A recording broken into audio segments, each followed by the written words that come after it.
The Greatest One ミノルタ XD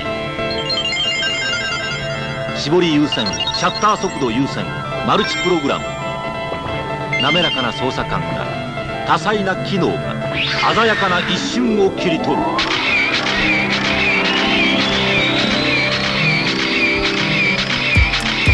デュアル AE ミノルタ XD。 Rarely are there cameras that evoke strong emotional connections to the user. Obviously, there's our first cameras, our favorite cameras, and our dream cameras. But today I want to tell you about a family camera. Let's unpack this camera and see just how it's been stored over all these years.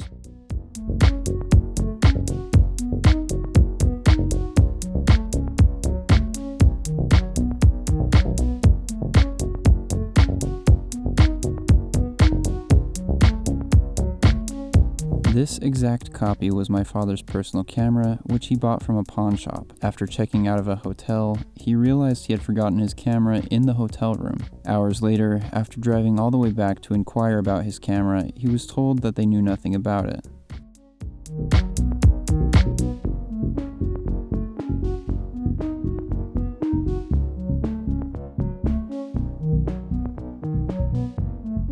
Released in 1977, the XD11 was Minolta's flagship camera. It also went by different names in other regions, XD in Japan and XD7 in Europe. All of these cameras have feature parity. The camera was developed by Minolta in conjunction with Leica, and the body became the basis for the Leica R4, and later as the chassis for the Leica R5, R6, and R7. Leica introduced a more advanced metering system into the body, which included spot metering, but most of the other features of the camera are evident in both bodies. This is probably one of the best feeling cameras I've ever used. It's the last metal body camera that Minolta produced, and it's very sturdy.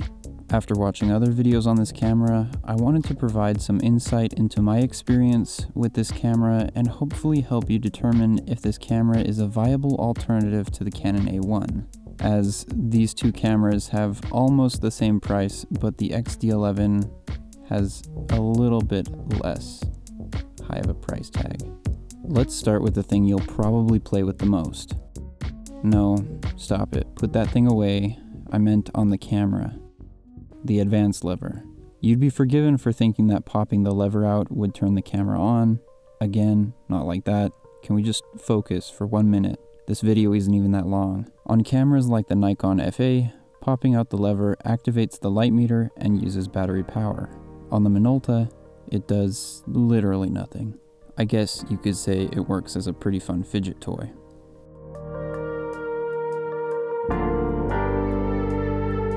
After popping out the lever, we have a dead zone. After pushing the lever about 15 degrees, you finally get some resistance. This phenomenon has been described as two-steppy by King Japes. The film advance lever feels very two-step. It's almost like a two-step motion where it's bop, bop. Instead of a full, like a full, just a fluid motion, it feels like a two. It's different from other cameras, but it works, so I don't mind it. At least it's better than my Ricoh R1 advance lever.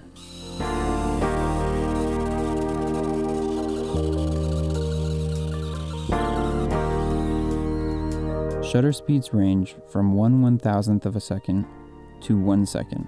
Full stop. Literally full stops. You only get full stops. You also get X, B, and O shutter speeds. Let's talk about those. This is flash sync, which caps out at 1/100th of a second. Adequate. B, bulb mode. This is where you attach a light bulb to the camera and it helps you come up with ideas. Oh, this is a feature that the Minolta's main competitor, Canon A1, is lacking. Full mechanical mode. This camera was released at a time where shutter speeds were moving away from being controlled mechanically to being controlled electronically, sacrificing battery-free operation for more granular control and less points of failure. Most manufacturers swayed towards electronics, while at least maintaining a little mechanical reliability. This feature was included because photographers had traditionally been used to mechanical cameras, and there was still some hesitation at relying on a battery. For extremely long exposures, the battery can be removed, resulting in zero curtain drain. Later models, such as the X700, had a maximum long exposure time of about 2 hours, due to the fact that the battery was required to keep the mirror up. Just like you require some batteries to keep your mirror up. Beside the shutter dial, you'll notice that there's a small Taco Bell advertisement. It says Moss. I guess they didn't have room for the live part. M. This is the mode that will afford you the greatest ability to screw up your photos. In M mode, you are given a view of the actual aperture ring, which is pretty cool, a shutter speed display which is mechanically linked to the shutter speed dial, and a light meter readout displayed in shutter speeds, which will tell you which shutter speed to match with your aperture for proper exposure. A. This mode will give you the ability to have the camera choose the shutter speed based on the aperture that you choose. In this mode, the shutter speed display is physically blocked from sight. I think this is really cool and keeps superfluous information out of sight. Additionally, you can physically see the aperture dial through the viewfinder, saving the hassle of lowering the camera from your face to check where you're at on the dial. S is for shutter priority. In order to take advantage of shutter priority mode, you'll need to set your lens to the aperture marked in green, which will always be your greatest f-stop value. My lens is f22, but some lenses can be f16 or f32. An interesting thing to note is that when switching from aperture priority to shutter priority, the light meter silently switches out a shutter speed based meter for an aperture based meter. This is just another cool tidbit of mechanical goodness added to this camera. Shutter button. Now for the final piece of the right side of the camera. You will either love or hate the shutter button on this camera. It's unlike any other camera I've used in the past, and most cameras have a 2-stage button mechanism. The first stage allows you to preview settings, meter a scene, adjust focus if your camera is autofocus enabled, and the second stage actuates the shutter mechanism. On the Minolta, it almost seems that they've forgotten the 2-stage method altogether, but a slight press will allow you to do everything just the same as other cameras, and a full press will fire the camera. The big difference that you might hate with this camera is that there's no haptic feedback. It is just a smooth actuation until you reach the shutter. Haptic feedback is crucial for knowing how far you've pressed the button without looking at it. I haven't extensively used this camera, and I've been very aware of this problem as I've used it, but I could see how people would be preemptively firing off a few shots because they weren't aware of how hard they were pressing the shutter button, especially because almost every other manufacturer of camera at the time was including haptics into their cameras. Oh, and it has a shutter release thread, par for the course. Moving on to the viewfinder. It's big, it's bright, and if you're the type of person who enjoys bragging about the size of your viewfinder, it is ever so slightly larger than the Canon A1. I also find it's a little easier to use the focusing prism to find critical focus.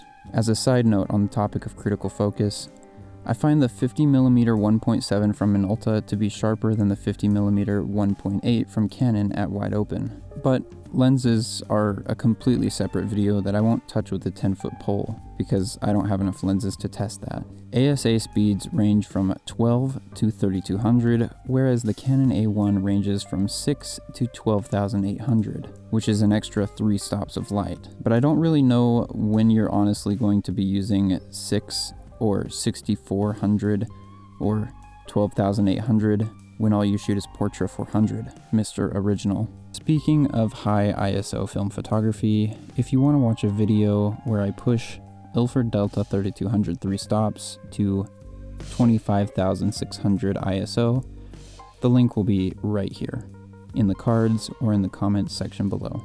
Rewind lever. The only thing notable from this lever is that it often gets flipped while you are winding it because you're too hasty. I've seen this happen in a number of other videos that I watched on this camera. Overall, I think you can't really go wrong with the Minolta XD11. You can get a very similar experience to the A1 while saving a chunk of change that can be spent on film or developing. The big sacrifice in my opinion is the lack of haptic feedback on the shutter button. I would say an easy way to determine which camp you fall into, Canon A1 or Minolta XD11, is to determine how much you like mechanisms versus digital systems. And if you like digital systems more than mechanisms, you should probably stick to the Canon A1. But if you're okay with mechanisms and they fascinate you to an endless degree, I think the Minolta XD11 might just be the perfect camera for you.